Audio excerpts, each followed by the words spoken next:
Hi everyone, how are you? Hope you are well. This is Love and Money Show. Today I'm going to talk about millionaires and what I have learned from interviewing millionaires for the past year. So, number one, becoming a millionaire is not focused on just one thing. It's just like sitting in a chair, how a chair has four legs. So, you've heard of the seven streams of income.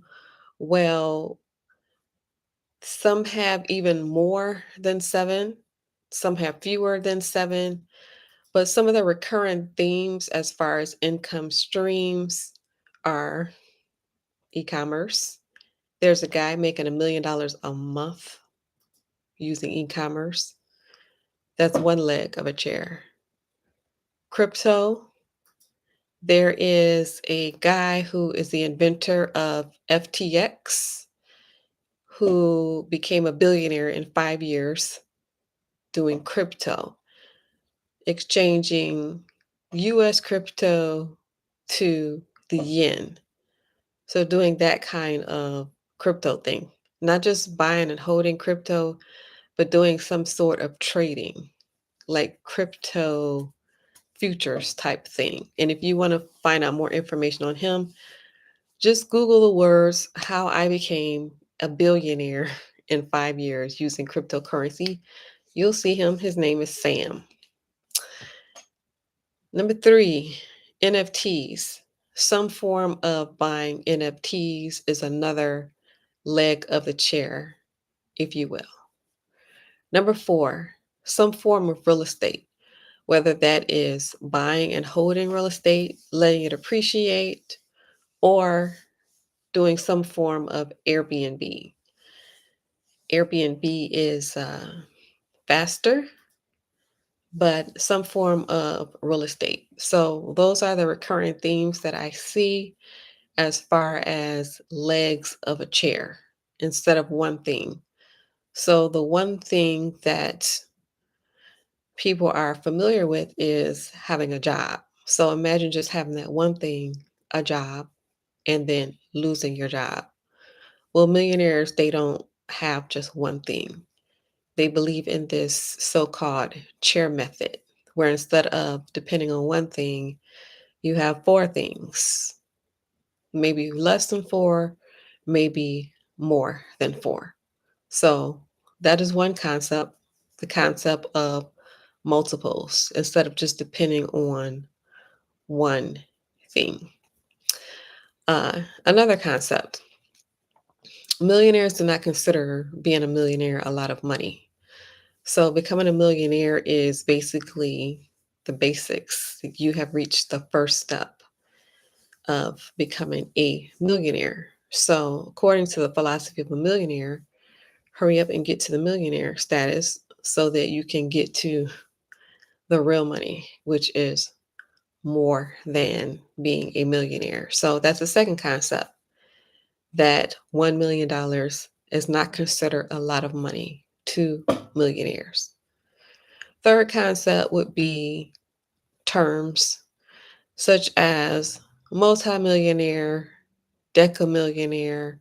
I was not familiar with those terms before I started interviewing people. In fact, I first heard the term multimillionaire when I was actually talking to one on the phone. And I asked him, "Are you a millionaire?" And he said, "Well, actually, I'm a multimillionaire." And I'm like, "Okay, whatever that is." So, new terms, multimillionaire, decamillionaire. I'm quite sure there are other terms out here. So, that's the other concept. They separate themselves based on how many millions do they have. Do they have 1 million? Do they have 2 million? Do they have 10 million? Do they have 100 million? On and on and on and on. So there are different categories of millionaire status. Then another concept, reason why people don't reach millionaire status. There are a lot of different reasons, but the recurring reasons that I see are mindset. First of all, it's not even a thought in people's head to attempt to become a millionaire. So, to become a millionaire, you have to actually be thinking about it. You have to focus on it, and it has to be a goal. So, mindset. People are not even thinking of becoming a millionaire. And then other mindsets that get in the way. Oftentimes, your upbringing, as far as religion, for example, people brought up in religious households, you are taught that the love of money is the root of all evil. So, if the love of money is the root of all evil, do you think that you are going to be pursuing money? No, you're not. So, this is part of the mindset thing. Some of the reasons why people don't become millionaires. Mindset. Another concept, the difference between the poor, the middle class, and the wealthy. The wealthy focus on accumulating assets. Assets are anything, things that put money into your pocket. So instead of just going to school, getting a great job, and getting a great education, the focus is more on acquiring assets, acquiring things that will put money into your pocket, such as acquiring rental properties, acquiring businesses, assets, acquiring assets. Another concept, the fact that it is not simply just a knowledge gap. So it's not that it is a knowledge gap between the poor and the wealthy, but there are very real barriers put in place. And these barriers involve things as such as lending practices, differences in lending practices, especially when it comes to things like housing, practices in terms of hiring, who gets hired, who doesn't, in terms of promotion, who gets promoted, who doesn't, in terms of management, who is allowed to be in control and who is not allowed to be in control. So instead of the knowledge gap, the fact that there are very real barriers out there, barriers such as lending. Who are we going to lend to? Who are we not going to lend to? Funding. Are we going to fund these businesses or are we going to fund these other businesses? Things such as being an accredited investor. You have to be an accredited investor in order to be involved in certain um, things such as seed investing, what they call seed investing. So the first barrier is that to even be involved, you have to be an accredited investor. And so an accredited investor means that you have a net worth of $1 million. And this does not even include your primary home. So not only do you have to have a net worth of $1 million, but it cannot include the net worth of your primary home. There are rules such as if you're individual, you have to make 250K to qualify. If you're married, there is a different stipulation on how much you have to make to qualify. So, this whole thing of first, you have to be a credit investor in order to be involved in certain projects that will allow you to make more money is evidence that there are actually real barriers out here that would try to prohibit you from reaching a higher level of wealth.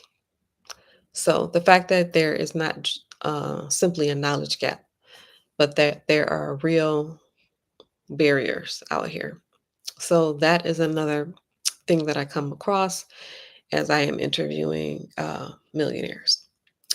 Another concept that I found interesting as I am interviewing millionaires is finding the reason why people choose not to share. People are not very forthcoming in how they have reached millionaire status. Yes, they will talk generically, like, say, for example, it's very simple. You leverage real estate, things like that. But as far as getting into the nitty gritty, the details on how people can get on the road to building wealth, a lot of people choose not to share.